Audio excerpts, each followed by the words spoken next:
ang nag-deliver papunta sa bahay nila Pangulong Bongbong Marcos at Speaker Martin Romualdez. Mag-insert o magpasok ng 100 billion worth of projects sa BICAM. Sana po ay hindi nila ako mapatay bago ko mailabas ang lahat.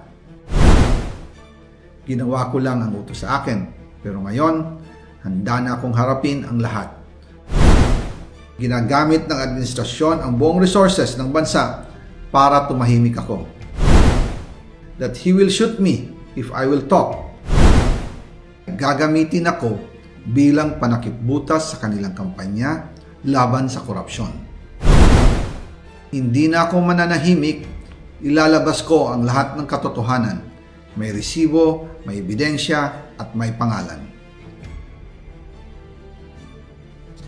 Again, I informed the Speaker and asked clearance about the instructions ng Pangulo. At ang sabi niya, wala tayong magagawa. Kaya po nagtataka ako kung bakit sinasabi ni Pangulo na hindi niya makilala ang budget, samantalang lahat na binawas at dinagdag sa mga ahensya ng gobyerno ay humihingi ng approval sa kanya si Sec. Mina Pangandaman. Bago namin ginawa o tinapos ni Senator Chis Escudero during the BICAM. Sinabi pa ni Sec. Mina, everything is cleared with the President. Basta importante, pasok ang pondo na request ng Pangulo. The following day, sinabi ni Sec. Mina, approve na si Presidente BBM sa lahat na binawasan na ahensya. Masaya na ang Pangulo dahil naipasok ang gusto niyang 100 billion insertion. Wala pong perang napunta sa akin. Lahat po ng insertion napunta sa ating Pangulo at Speaker Martin Romualdez. Ako lang at ang aking mga tao, sila Paul Estrada, Mark Tiksay, at ang aking mga security ang nag-deliver papunta sa bahay nila Pangulong Bongbong Marcos at Speaker Martin Romualdez sa North Forbes Park, South Forbes Park hanggang sa Malacanang. Yung mga deliveries po ay merong record ang aking mga tao. Totoo po yung sinasabi ni Orly Gutesa na nag-deliver siya sa Forbes Park. Totoo din po ang sinasabi ni Orly Gutesa na nag-deliver siya sa Malacanang nung siya ay nasa Senado. Para mapatunayan ang mga litrato na deliveries ay ilalabas ko po together with this video.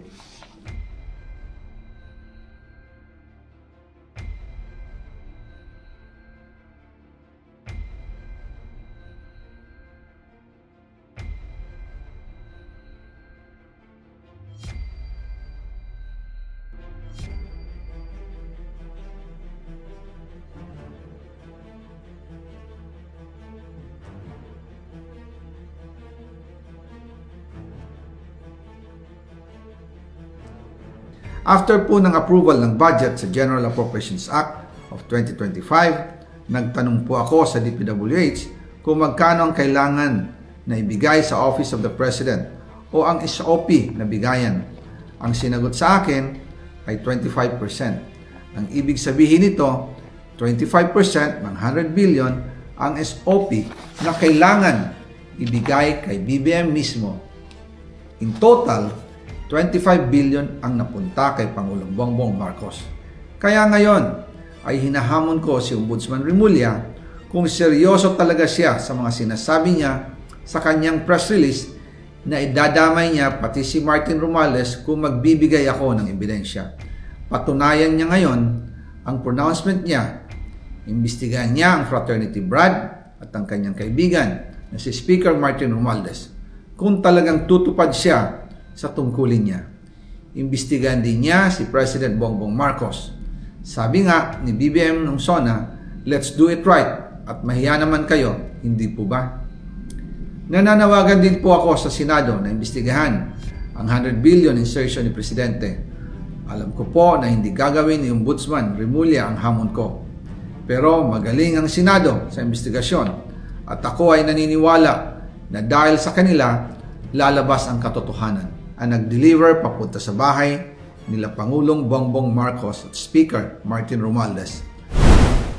Mag-insert o magpasok ng 100 billion worth of projects sa BICAM. Sana po ay hindi nila ako mapatay bago ko mailabas ang lahat.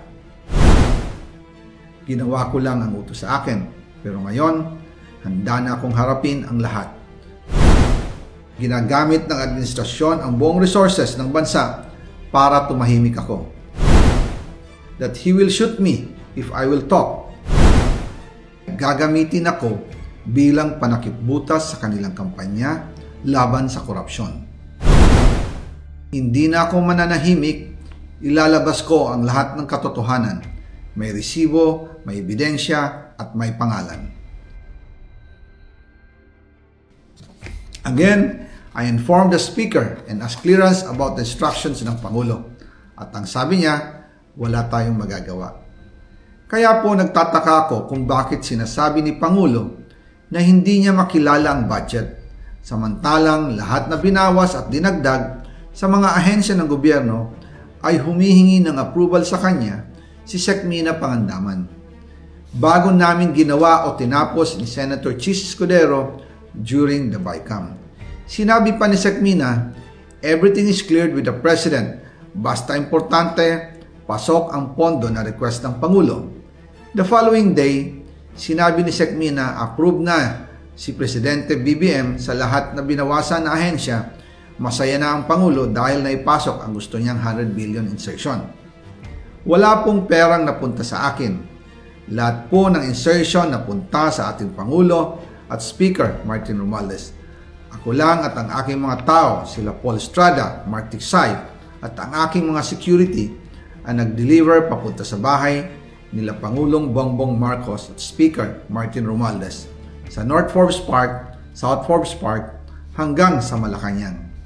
Yung mga deliveries po ay merong record ang aking mga tao. Totoo po yung sinasabi ni Orly Gutesa na nag-deliver siya sa Forbes Park.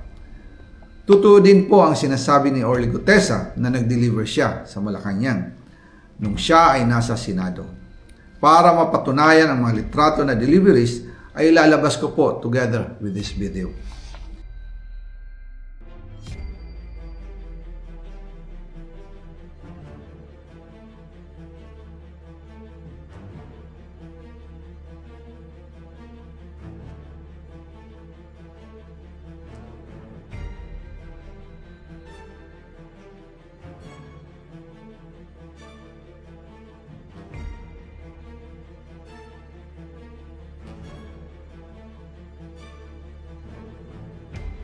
After po ng approval ng budget sa General Appropriations Act of 2025, nagtanong po ako sa DPWH kung magkano ang kailangan na ibigay sa Office of the President o ang SOP na bigayan. Ang sinagot sa akin ay 25%. Ang ibig sabihin nito, 25% ng 100 billion ang SOP na kailangan ibigay kay BBM mismo.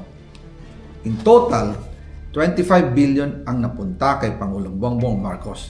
Kaya ngayon ay hinahamon ko si Ombudsman Remulla kung seryoso talaga siya sa mga sinasabi niya sa kanyang press release na idadamay niya pati si Martin Romualdez kung magbibigay ako ng ebidensya.